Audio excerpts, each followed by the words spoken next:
I don't put companies here in New York anymore, or in Massachusetts, or in New Jersey, or in California. Those states are uninvestable. We would love to set that up. Particularly I'd watch AOC, that. she's great at killing jobs. She kills jobs by the thousands. Where did Amazon take their jobs? They took them away from her. She threatened to sue them if they created jobs. I mean, this is a reality because people don't want to put the nexus of their business in a place where AOC is telling you, I hate you.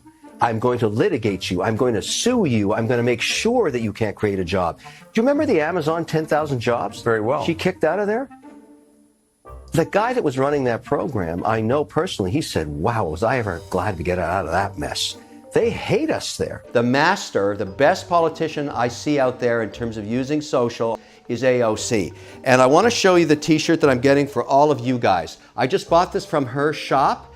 She's making 82% gross margin on this. Inside of every single socialist, there's a capitalist screaming to get out. I'm a big supporter. It's the state where I grew my kids. I mean, our family grew up in Boston, Massachusetts.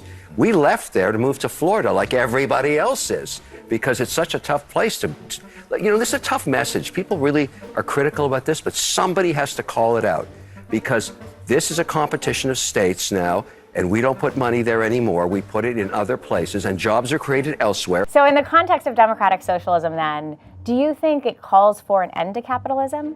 Ultimately, we are marching towards progress on this issue. I do think that we are going to see an evolution in our economic system of an unprecedented degree.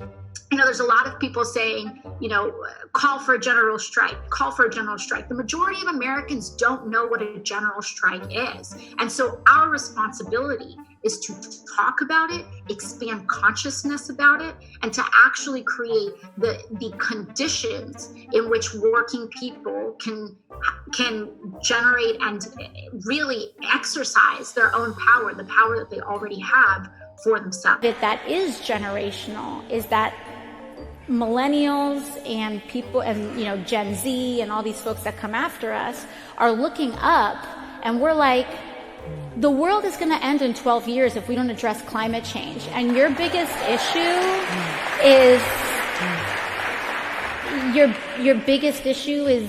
how are we going to pay for it? And this is the war. This is our World War II. And I think for younger people, we're looking at this and we're like, how are we saying let's take it easy when 3,000 Americans died last year? How are we saying let's take it easy when the nth person has just died from our cruel and unjust criminal justice system? How are we saying take it easy when the America that we're living in today is so dystopian, with people sleeping in their cars so that they can work a second job without health care, and we're told to settle down?